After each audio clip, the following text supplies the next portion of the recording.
All right. So we heard stories about people walking backwards, about pigeons flying. All of those mostly seemed voluntary. So as we were brainstorming with Annetta and the crew, we landed on what if people were forced to roam against their will?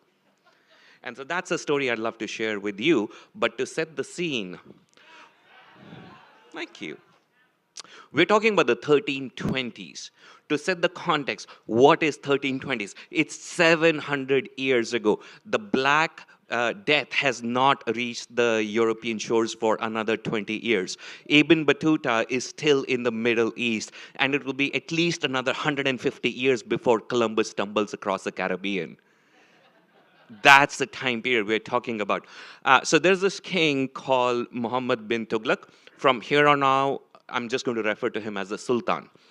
The word Sultan has its origins in Persian and Turkic and Indian languages. It means the same thing, it's just another name for the king. So this Sultan was like any other teenager, born and brought up as a Nepo baby, an eccentric prince who was mollycoddled until he was old enough to kill his father so that he could attain the kingdom. Normal things that you do as a teenager when you're a prince. Once he has attained the kingdom, people realize he's actually a bit mad. To give you a sense of a couple of things that he did, attacked another rival kingdom and killed every last single surviving citizen in that kingdom. Every last soul. A person dissented in his army, had him dismembered and chopped to pieces and made a paste and put into food and had that food fed to his family. For any of you who like the Indian food, who like the Indian food, biryani, yeah, he basically made a biryani out of rice and Indian spices. And but as with most, well, maybe not most, as with some mad people, eventually their reputation finds another home, as it did with the Sultan. History remembers him as now a lunatic visionary, a wise fool, like somebody who grew out of their teenage years and found their grandpa energy. So, what were some of these things that led his reputation to be changed? Um, on the top, you see coins that are made from less precious materials. On the bottom, you see gold and silver.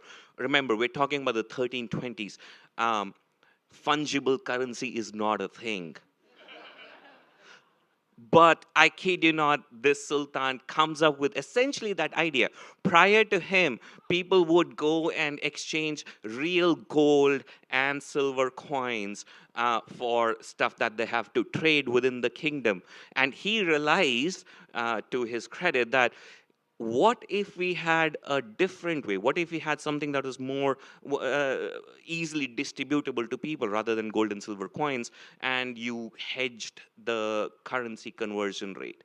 He sort of thought of fungible currency in the 1300s. What he did not foresee, or where he gets his wise fool reputation from, was the currency at the top is made from brass and copper. You know what happens in the 1300s? Everybody has access to brass and copper. You can go and mine your own coins. You can go and mine your own coins. We are all the Fed chairman. We are all Jerome Powell. We can all mint our own currency, and we can all have our own coins that we can exchange for gold and silver coins. Excellent point. Crypto. So what happens when everybody can mint their own fungible currency? The economy collapses, and the Sultan is left with a whole bunch of forged bronze and copper coins that he has to give out gold and silver against. The economy collapses. What happens when the Sultan still needs to fight wars, when the Sultan still needs to expand his kingdom? They raise taxes. Not just raise taxes on on income that's earned. These are farmers. So the farmers over there are like tech CEOs today. So the bigger farm you have, that's like, the bigger of a tech CEO you are. He hedged the taxation on the size of your land, not on your produce. So if you have a bigger farm, you pay more taxes. He increased the taxation 10 times. Imagine what would happen if your taxes increased 10 times, and then if you were a farmer, and then in the subsequent years there was a drought. Credit to him, he pivoted back very hard and very quickly as soon as he saw, oops, I made a boo-boo. Within about 7 years, no taxes. Nobody's paying any taxes. In fact, the government is handing money back to the farmers. Effectively, he went from the equivalent of this guy's economic policies to this guy's economic policies in less than the equivalent of two presidential terms. Basically, he covered all of our modern socioeconomic policies in 7 years. To put it in more contemporary terms, he went from this Olympic shooter to this Olympic shooter.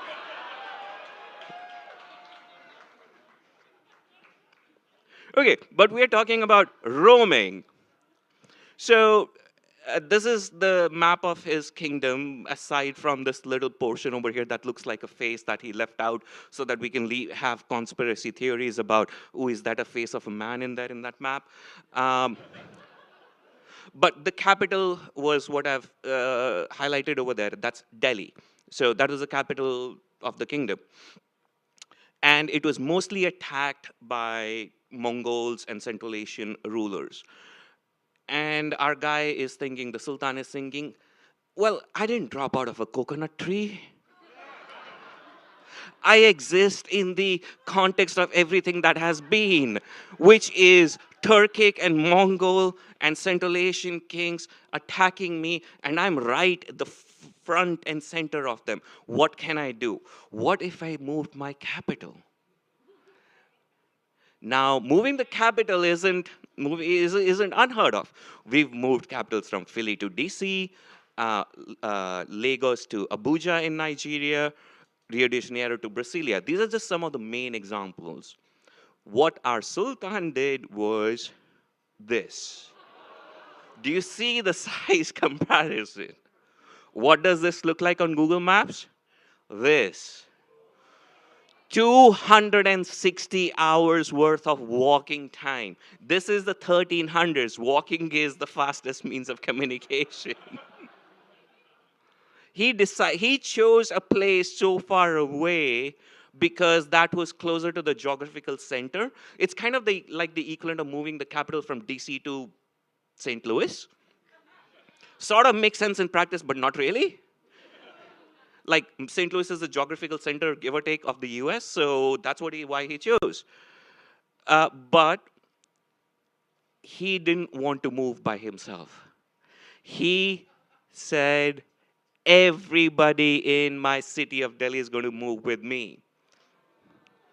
Now, I try to find some representative artwork to depict this Sultan asking people to move with him. There doesn't exist. Like, that part of the history is wiped out of India. So, welcome ChatGPT. The prompt I gave to ChatGPT was, show me a Sultan, Islamic king of India that's medieval era and trying to move his entire kingdom away. And yeah, exactly. So I'm amused by a few different things. The gigantic elephant, the fact that it's actually labeled Islamic king, because ChatGPT is like, no, you asked me for an Islamic king, I'm going to write Islamic king right next to it. And the fact that there exists a truck. Well, the reason why the truck exists is because I asked for a prompt which said he did have foresight. He did. wise fool. He did send his army ahead of time and paved a way, paved a road, and had food stations and hydration stations and night camps. And so that's what I was trying to get out of the prompt. But this is the most representative image that I could find. 400,000 people. He didn't decide to move himself. He didn't decide to walk backwards to this new destination. He didn't decide to fly there. He forced 400,000 people with him to walk to the new destination. Now, what were those people feeling? What were they thinking? We don't have written records, but we can imagine, what if Twitter existed and those people were there to share their thoughts? You can imagine some of them did not want to move, but they were reminded, do you really want to be crushed into pieces and have your body be fed to your relatives? And it's just not just the people, their pets were forced to migrate with them. I'm sure the cats were fine though. The cats would have escaped. And just like with any group of people, I'm sure there were some people who were like, well, maybe let's do this, let's go and see. And the Sultan was having none of it. He's like, nope, we're moving there. You're coming with me. So he moves to the new destination. Guess what? It's hot and it's humid. Delhi, for those of you know, is dry heat. It's like Phoenix. The place that he moved to, which he named Daulatabad, which means the land of money, that's more like, I don't know, New York in August heat, is humid. And once he's moved his capital away, what happens? More and more Turkic and Central Asian kings attack the northern plains, because that's where all the fertile lands are, as well as from the eastern part of India. So more and more people are attacking his kingdom, and he's getting bored and sitting out there and he's not fighting any wars. So what does he do? We are going back. He tells his entire 400,000 people that he forced to move with him, imagine what can be if you were unburdened by what has been. These people have no choice. They are going to be killed. The time gap between these two events is like about 6 years or so. Imagine you were forced to walk for 2 months to another place, and in less than after you've established yourself there, you're forced to move back. What if Twitter existed back then? What might the reactions of the people have been? Those kids have grown up and now they're like, man, it's just vibes. The older people have probably died. The king eventually moves back to Delhi and he's like, where did half of my population go? Because about half of the people died on the way there and back again. The good thing though is in all this time, Ibn Battuta has made his way to Delhi, and so he's like, I am ready to meet the king. So that's a very quick story of the Sultan Muhammad bin Tughlaq. Wise fool, had some good ideas, had some really stupid ideas, and he forced the migration of a city back and forth twice. So that's my fun story for you today. Hope you've all had a good time. To the wise fools in all of us, and hopefully we stay more on the foolish side than the wise side.